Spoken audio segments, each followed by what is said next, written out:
Doge House reviews. Gauge what we got today. The perennial American craft brew, Samuel Adams Boston Lager. As you can see by the beer, this is 30 years old now. Yes, 30-year anniversary. Someone called this the original craft brew. I mean, that's up for debate, but even years later, the recipe still holds strong. Still tastes good. This one holds a special place in all of our hearts, I think. I really do. Samuel, I would say for most of us, it's probably the brewer that got a lot of us into craft beer. And beer in general, I mean, before this had stuff like Bud Light. That's just terrible. Bud Light, Miller Light, Coors Light, all the lights. We tried them We all. will have an upcoming review for those macros. Anyway, Yeah. Again, this is the 30th anniversary bottle. Same recipe. Anyway, we've all had this before, but let's have it again because it's that good. About halfway full so he can get some. Oh, look at that. Color. It's nice amber color. Typical, I mean, it's Boston Lager. We all know what Boston Lager looks like. We all know what it smells like. Nice and smells like biscuits. It's a good head on it, too, compared to what we Smells had. like biscuits, and that's what I've known to come and love from Samuel Adams and Boston Lager.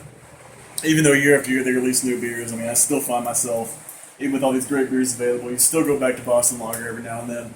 How's the aroma? It's like an old friend. Every time you It drink is. it, It was good then, it's good now. It'll be good 10 years from now. What do we smell mildly like? hops, a little bit of malt. I mean, it's a standby. That's all there is to it. It smells like Boston Lager. After a while, you just know what Boston Lager smells it like, is. and you come to Before expect this it. beer, it's sad to think that before this, beer was beer. I mean, this is the breakthrough American craft beer. There were obviously some before, like Yingling, a few others, maybe Sierra Nevada, I'm not sure. Some of the regional ones that are around, like that got bought out eventually by the big three. I mean, without this, we'd be stuck drinking Coors Light, Miller Light, Bud, MGD, all those other terrible beers that taste the fucking It'd same. be a horrible world. Anyway, It really would be. I'm not sure what the alcohol content. I think it's somewhere around 4.5. Nothing outstanding. But again, the great thing about Sam Adams Boston Lager, you can get it anywhere.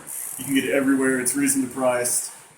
It's consistent. I mean, I've never had a bad bottle of this beer. I think it's like 4.5, 4.4, something like that. I mean, it's not how We can- Yeah, it's not important. But again, It is what it is. and it's fine. reasonably Yeah. priced. It's consistent. It's very consistent. I've never had a bad bottle of this. Samuel Adams, even though they release new beers year after year, this is the one that you want to try. If I was to introduce anybody to beer, I would do this beer. This is the one. The one. Anyway. Let's get on into it. Nice and malty. You got that hop aftertaste, kind of spicy. It's everything you're looking for in a nice, sessionable beer. It goes good with pretty much any kind of food imaginable. I mean, even after having all these high alcohol beers, all kinds of crazy combinations, you can still find yourself enjoying this, and that's just what makes it a classic. I mean, I have nothing but good things to say about this one. What about you, Josh? I mean, yeah, same thing. It's like I said, it's like an old friend. I mean, everyone that likes craft beer has tried this beer. Some people like it. Some people say it's okay. Some people don't care for it. We really like it. So, disclaimer: we've liked this beer for a long time. It's worth it every time. Like normally, if I need to open something at a bar, I don't know the beer selection. I'll order a Boston Lager to start, and then from there, I'll look at the tap handles and stuff like that. It's always good to go back to what you know, and I mean, it's something that you like, and why not have it? I mean, more than even not. what amazes me with a beer of this age, you still there's no compromise on flavor. I mean, I've had beers that cost twice as much as this. They just don't compare. I agree. It's very refreshing. Always a good standby, too. Always. Just easy. And But mine is we might all be kind of biased towards this, though. I don't really. I'm not sure if we're biased. I mean, We're biased towards good beer. We're biased towards good beer. I think. this is an outstanding. I would go as far as to say that this is America's beer. Yeah, this is really kind of. It's not the best, but I mean, it's available everywhere. I mean, you can get it everywhere. It's very consistent. I mean, Yeah, definitely. great company too. I mean, there's all kinds of. I have have nothing. any of you ever gone to a bar where they didn't have Boston Lager? Yes, but that's another story. It wasn't really a bar. Then it was more or less a restaurant that had tap handles. There's one about 2 miles down the road. The thing I've always noticed about Boston Lager is it tastes so much better after you if you start off drinking like some really crappy macro beers and then you have one of these, like it's just like something that came from the heavens. It tastes so much better.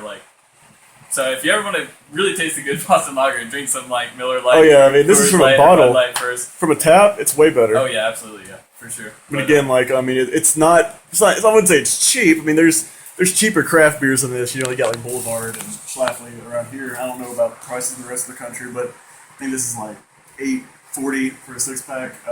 It used to be like $7.50 a 6-pack. Yeah, I mean, we're Thanks, not even, inflation. Yeah, that's another video. We haven't been drinking that long, but I mean,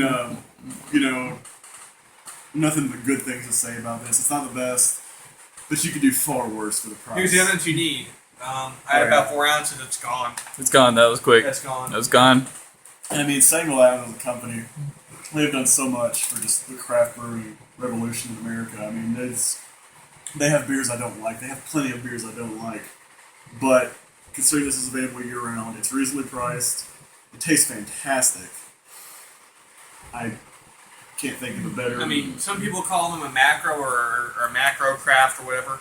I really don't care what other people think. It's just a great company. They've done, like you said, just tons of things for the craft brewing industry. Without them, I don't know what we'd be drinking right now, honestly. I agree. All right, well, let's go ahead and get a quick score count. Don't do me first this time. Well, okay, Josh, let's go with you, man. It's a standby. It's an old friend's favorite.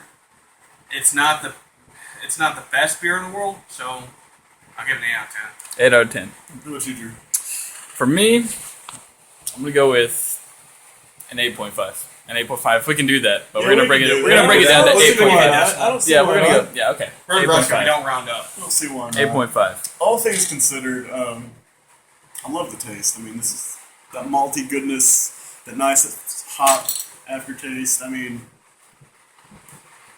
9 out of 10. 9 out of 10. There it is. All right. So 8, 8.5, 9 out of 10. We keep going up in these different little things. But yeah, cheers for sure. All right, that's another Doge House Reviews. Keep checking back, and we'll have more coming up. Thanks.